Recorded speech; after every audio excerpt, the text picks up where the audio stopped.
دعوني أناجي حبيبي ولا تعضلوني فعاد لي حرام ولا تعضلوني فعاد لي حرام دعوني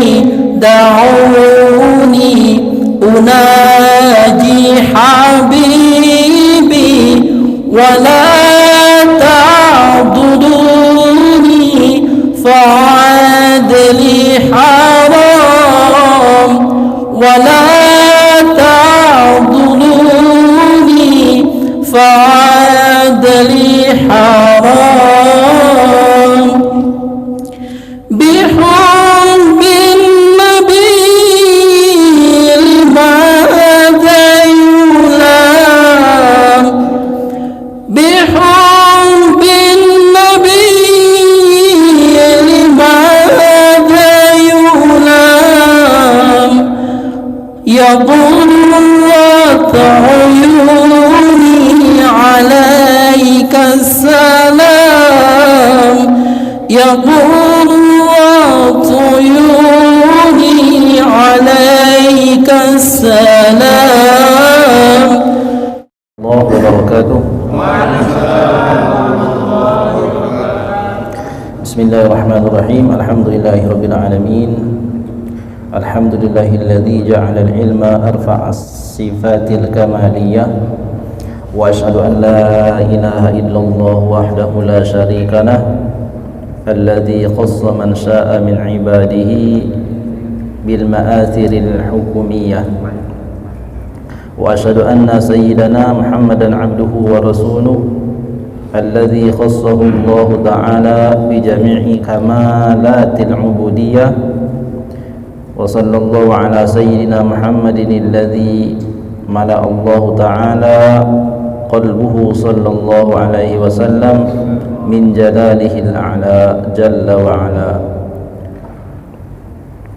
وعينه صلى الله عليه وسلم من جماله الأسنى فصار صلى الله عليه وسلم مسرورا منصورا.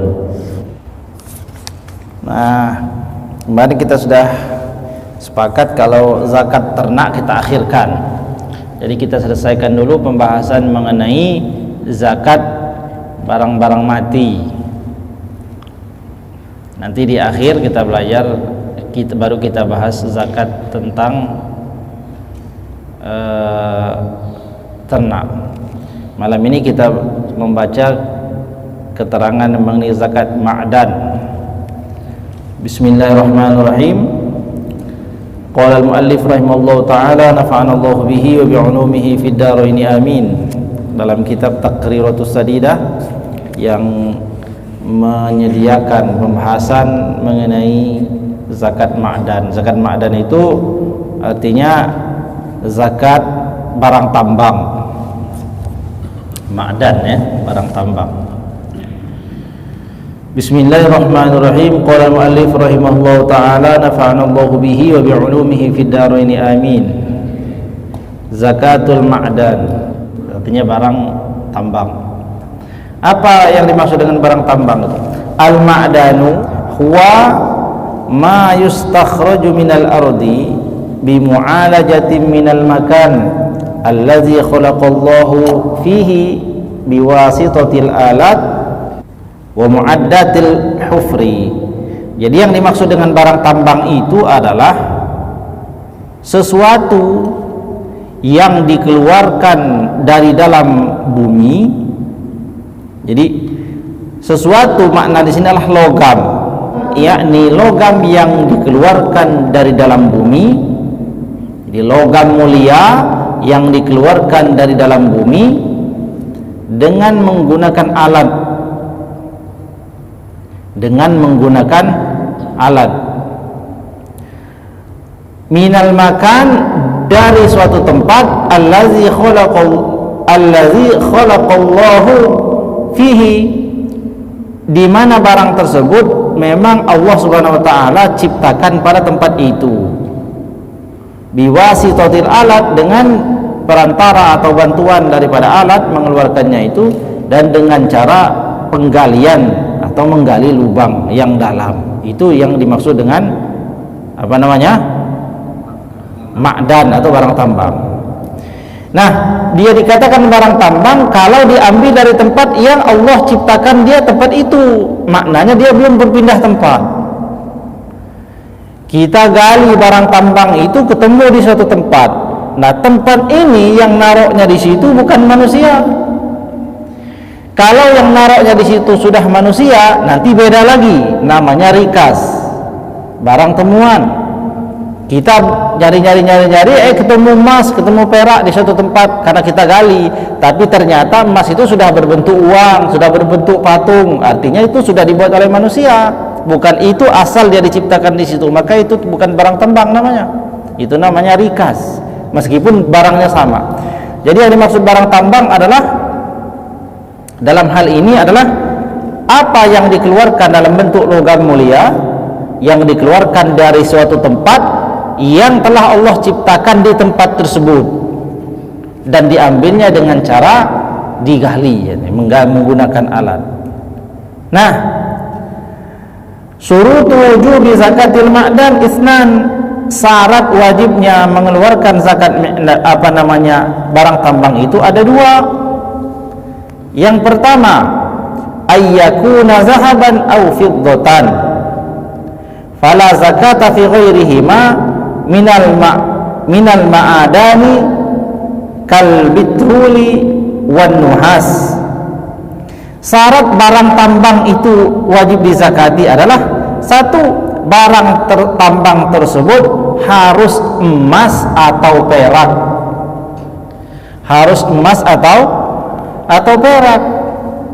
Maka tidak ada kewajiban atas barang tambang yang lain selain daripada emas dan perak itu.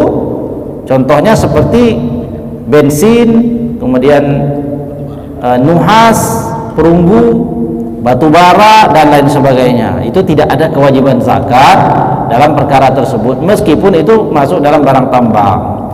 Nah, jadi barang tambang yang wajib dizakati itu hanya dua, yakni emas dan perak. Itu syarat yang pertama. Yang kedua, ayyakuna nisaban fala zakata fi ma dunan nisabi, bahwasanya barang tambang yang ditemukan berupa emas atau perak itu harus sudah mencapai nisab, maka tidak ada zakat bagi sesuatu yang belum mencapai nisab. Nisabuhu, nisabnya, nisabuz zahab wal fiddah, adalah nisabnya emas dan perak. Jadi berapa nisabnya emas dan perak? Berapa?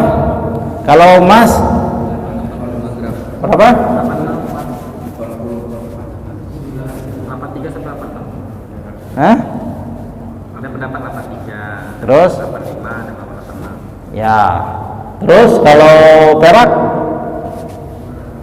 200 dirham. Nah, kalau barang tambang emas kita ketemu, tiba-tiba timbangannya sampai 1 nisab, nisabnya emas, dia sudah sampai 83 gram, maka wajib mengeluarkan. Jumlah zakatnya berapa? Ya, zakatnya emas. Berapa zakatnya emas itu? Rub'ul usur. Jadi atau rub'ul usri, 1/40 atau 2,5%. Nah, 2,5%. Jadi tiba-tiba kita ini menggali menambang emas, dapatlah kita emas itu 83 gram, maka wajib pada saat itu juga kita mengeluarkan zakat 2,5%. Terus kita gali-gali lagi, ternyata dapat perak yang beratnya sudah sampai 200 dirham, ya.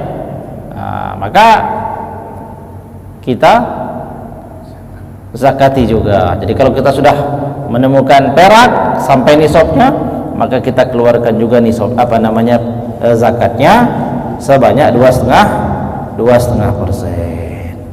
Nah, untuk masalah zakat barang tambang ini tidak ada haulnya, ya. Kapan kita temukan, pada saat itu wajib zakat. Sedangkan yang lain, zakat-zakat yang sebelumnya itu seperti zakat mal, zakat apa lagi, perdagangan, itu harus ada haulnya.